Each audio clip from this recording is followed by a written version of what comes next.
महाराष्ट्राची कुलस्वामी तुळजाभवानी सह्याद्रीचा जाणता राजा छत्रपती शिवराय,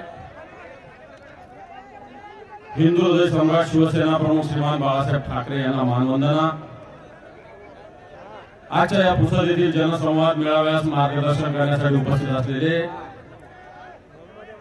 शिवसेनेचे पक्ष प्रमुख, या महाराष्ट्राचे कुटुंब प्रमुख माननीय उद्धवजी ठाकरे साहेब, माजी मंत्री मान्य संजयजी देशमुख साहेब, उपस्थित व्यासपीठावरील सर्व मान्यवर, माता भगिनी आणि बांधवांनो,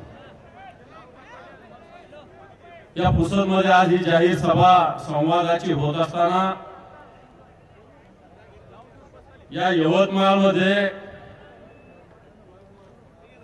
माननीय उद्धवजी ठाकरे साहेबांच्या आगमनानंतर एक मोठी भगवी लाट निर्माण झालेली आहे। पुसद बघायला गेलं तर या महाराष्ट्रामध्ये ज्यांचं नाव आहे, या महाराष्ट्रात नव्हे तर देशात हरित क्रांतीचे प्रणेते म्हणून स्वर्गीय वसंतराव नाईकांचं नाव आहे।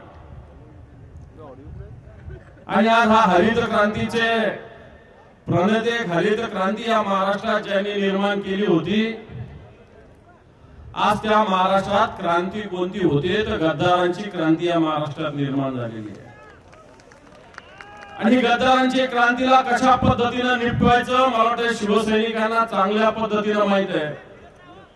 पण हरित क्रांती या महाराष्ट्रात ज्यांनी परिश्रम केला, मेहनत केली, ज्या शेतकऱ्यांसाठी जे राबले, आज या महाराष्ट्रातील शेतकऱ्यांची परिस्थिती काय झाली मला वाटतं आपल्याला सांगण्याची आवश्यकता नाही। सर्वसामान्य माणसाला काय, प्रत्येक माणसाला या गोष्टी माहिती आहे। कारण जो बळीराजा आहे, जो शेतकरी आहे, जो भूमिपुत्र आहे, याच्यासाठी वसंतराव नाईकासारख्यांनी लढा दिला। पण आज जर बघायला गेलं तर त्यांच्या विचाराची धुळधाण मिळवण्याचं काम त्यांचं नाव घेऊन काही लोक करत आहेत। म्हणून समाजाचं नाव घ्यायचं, समाजाची दिशाभूल करायची, अशा प्रकारची स्थिती निर्माण झालेली आहे।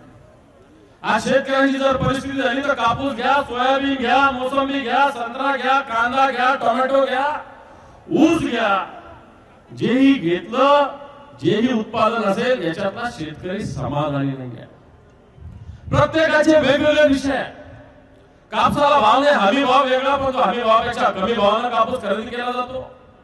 सीसीआयचे केंद्र पणन महासंघ बंद असल्यासारखा आहे। मग अशा स्थितीमध्ये या यवतमाळ जिल्ह्यामध्ये मोठ्या प्रमाणात शेतकऱ्यांनी आत्महत्या केलेल्या आहे। आज आपलं खऱ्या अर्थानं दुर्दैव आहे, या देशात सगळ्यात जास्त आत्महत्या कुठे झाल्या असेल तर त्या यवतमाळमध्ये झाले। मला असं वाटतं आपल्यासाठी सगळ्यांसाठी दुर्दैवी बाब आहे। आपण अशा पद्धतीने शेतकऱ्याची स्थिती असताना आज या जिल्ह्यामध्ये खासदार असेल की मंत्री असेल, यांनी गद्दारीचं बीज सुद्धा रोवलेलं आहे। पण तो हा महाराष्ट्र निष्ठावानांचा आहे, मुरारबाजीचा आहे, हा महाराष्ट्र तानाजी मालुसरेचा आहे, हा महाराष्ट्र येसाजी कंचा आहे, हा महाराष्ट्र छत्रपती शिवरायांचा आहे, हा महाराष्ट्र पंजाबराव देशमुखांचा आहे, हा महाराष्ट्र आज ज्यांची पुण्यतिथी यशवंतराव चव्हाणांचा आहे। याच्यामध्ये असे गद्दाराचं पीक कधीच येणार नाही। ही गद्दारी निपटून कशी टाकायची या महाराष्ट्राला चांगल्या पद्धतीने माहिती आहे। पण काही लोकांनी गद्दारी करत असताना समाजाची दिशाभूल केली। आज बंजारा समाजाच्या विषयी, आदिवासी समाजाविषयी वेगवेगळ्या घोषणा केल्या जातात। बंजारा समाजाच्या तांड्याला जोडणारे 12 मैल रस्ते जो घोषणा होती फक्त, पण तो आज ही तांड्यावर जायला साधे रस्ते नाही।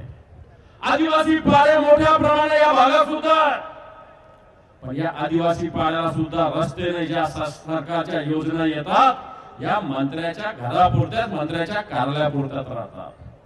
मग अशा पद्धतीने आदिवासी बांधव असेल, बंजारा बांधव असेल, यांच्यावर अन्याय, अत्याचार आज सुद्धा होतोय। एक अन्याय आणि अत्याचाराची कालच एक बातमी आली। एक ऑल इंडिया बंजारा सेवा संघ नावाची संघटना, राजू नाईक त्याचे प्रेसिडेंट अध्यक्ष आहेत।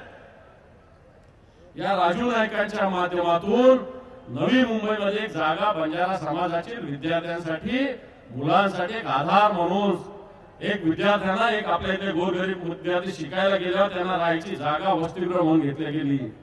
म्हणजे आपल्या जिल्ह्याचे पालकमंत्री म्हटले जातात, बंजारा समाजाचं नेतृत्व करता म्हणतात, यांनी ही जागा, मी म्हणत नाही, आजच्या पेपरच्या बातम्या आहे, आणि ही जागा स्वतःच्या ट्रस्टच्या नावावर करून घेतली.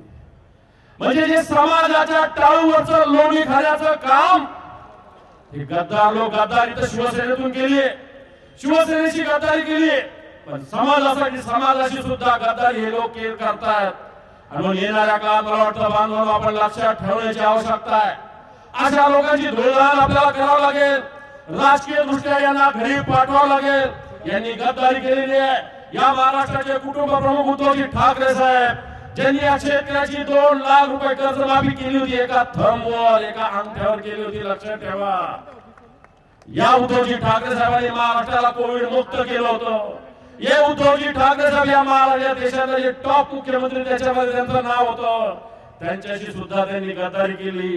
काही हरकत नाही, अशा गद्दाराला शिवसैनिक निपटतील, परंतु समाजासाठी, समाजाशी सुद्धा जर गद्दारी करणार असेल तर यांना धडा आपल्याला शिकवावा लागेल. आणि हा धडा शिकवताना ही पुसदची जनता आज शिवसेनेसोबत आहे. आज या पुसदमध्ये असेल, यवतमाळमध्ये शिवसेना प्रभावीपणे काम करते. इथले जिल्हा प्रमुख असेल, माजी मंत्री संजय भाऊ असतील, असे सगळे मंडळी एक शिवसेनेचं उद्धवजी ठाकरे साहेबांच्या नेतृत्वाखाली शिवसेना प्रमुखाचे विचार, 80% समाजकारणाचे विचार जर पेरत असतील तर त्यांच्या मागे खंबीरपणे आपल्याला उभा राहावं लागेल. आणि म्हणून येणाऱ्या काळात हरित क्रांतीचे प्रणेते आपण म्हणतो, पण या महाराष्ट्रात हरित क्रांती आणायची असेल तर अशा पद्धतीनं आज शेतकऱ्याच्या विरोधात केंद्रातलं असेल, राज्यात असेल, हे सरकार आपल्याला बदलावं लागेल. आणि बदल करत असताना त्याचं नेतृत्व उद्धवजी ठाकरे साहेब करतात. त्यांच्या मागे आपल्याला खंबीरपणे उभा राहण्याची शपथ आपण घ्यावी, अशा प्रकारचं आव्हान करताना थांबतो. जय हिंद, जय महाराष्ट्र. एबीपी माझा, उघडा डोळे बघा नीट.